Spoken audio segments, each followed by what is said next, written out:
Recently I had an experience where I failed to live up to my expectations of how I should behave in a situation. More specifically, this was a situation where somebody needed some help. And because I misjudged the situation, I didn't step in to help them as I feel that I should have. Now, what this video is really about is about beating ourselves up by holding on to memories. Because here's what happened to me. Despite my mental emotional training, I held on to this. And here's what I did. I kept replaying the situation in my mind and thinking, how could I have done that differently? Kenton, if you would have done this, or you would have done that, or you would have seen things more clearly, that harm wouldn't have been done to somebody. So what I was doing is I was creating a lot of mental torture for myself by going over this scenario again and again. And by doing that, I was not only hurting myself, right? Because here's my life that I could otherwise appreciate, the food that I'm eating and the people that I'm with. I couldn't be there in the same way to experience that because I was in my head, torturing myself with thoughts of what I could have done differently. But just as importantly, I wasn't there for the people around me in the same way. So, my wife, my children, my friends, I could not be as present for them, as available for them, emotionally, mentally, because I was stuck in my head.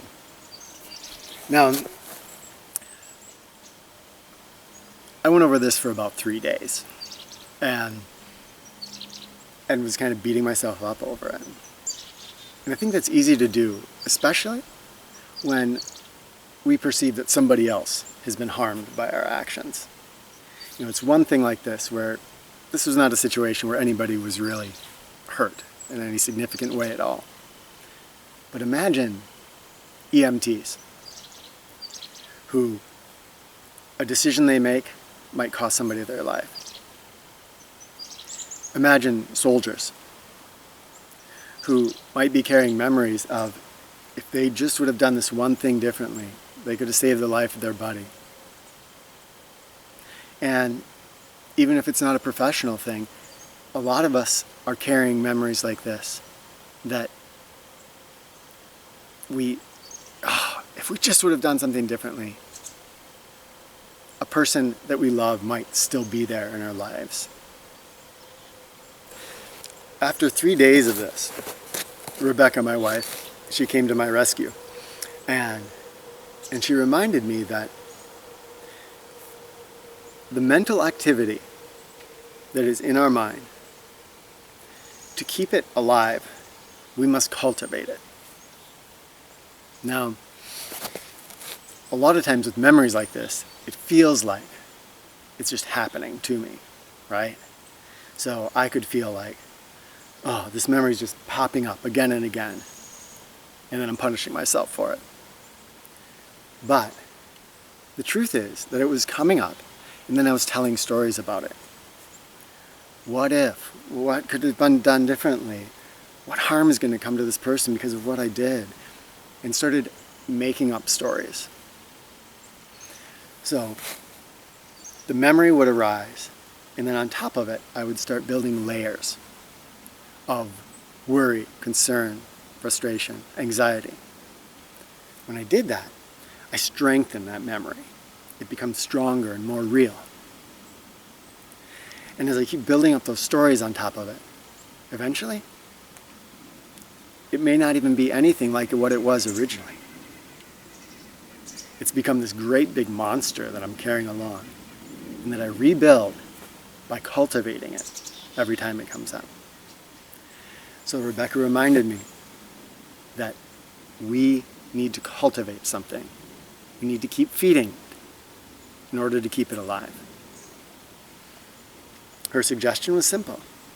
When that memory came up, instead of starting to build it with new memories and stories, instead, I could look at my daughter's face and just feel my love for her. I could look outside and see the birds and appreciate their colors. I could taste the food I was eating. In other words, the memory comes up, and instead of focusing on it, looking at it, and building it, I just gently turn my gaze elsewhere. Within a day, this horror that I had been building up for 3 days, it was gone. And I could see clearly that I had done my best in that situation. I'd done what I thought was right in that moment. And looking back, I could see I could have made different decisions.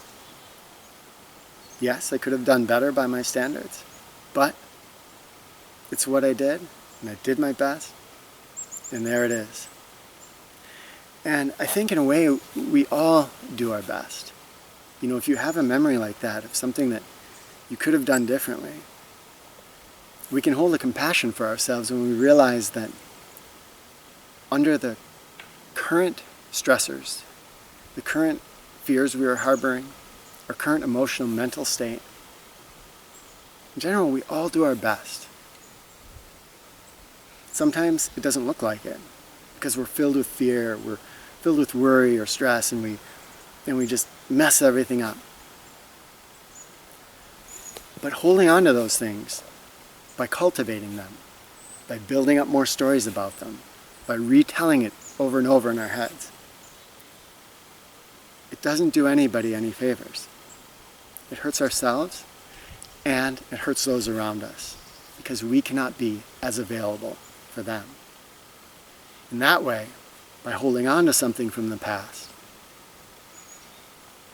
we continue to foster more and more hurt in ourselves and in the people around us. I know sometimes we can think, no, I've got to hold on to this thing. I've got to hold on to it for the memory of the person that I failed, or I've got to hold on to it because if I don't punish myself, I won't perform better next time. But I don't believe that's true. I don't think that the person that we failed would want us to continue to torture ourselves forever. And I don't think that we're going to forget in a significant way or in a way that's going to cause us to not rise up to meet a situation effectively next time. If you're holding on to something like this, I would encourage you to try out what Rebecca had me try. And I'll just go over it one more time because it's powerful, it's simple, and it makes a huge difference. When that memory comes up, even if you've built it into a gigantic monster, when that memory comes up, take a look at it, honor it, and then gently turn your gaze elsewhere. Catch yourself before you start telling stories about it, because it's that storytelling that makes it stronger and gives it deeper and deeper roots. If you've been holding on to something for 20 years, it's strong. It's going to take a lot of time turning your gaze softly to something else.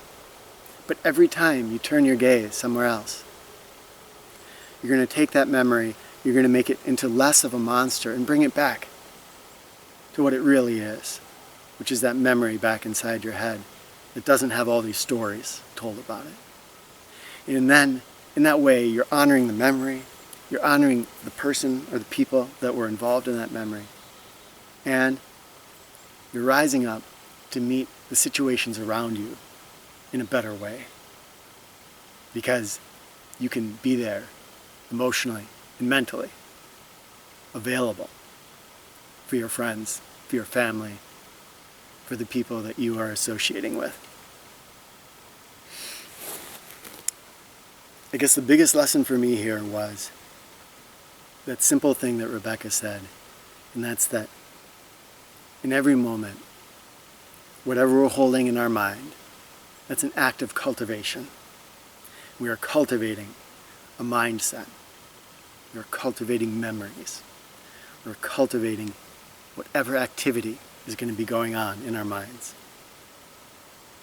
I can cultivate negativity, fear, anger, frustration, or I can cultivate compassion, personal strength, love, caring, thoughtfulness. And that leaves us all with the question, in this moment, and in every moment that follows, what will you be cultivating in your mind? Thank you for watching. As always, I would love to hear your comments, your thoughts, and your experiences.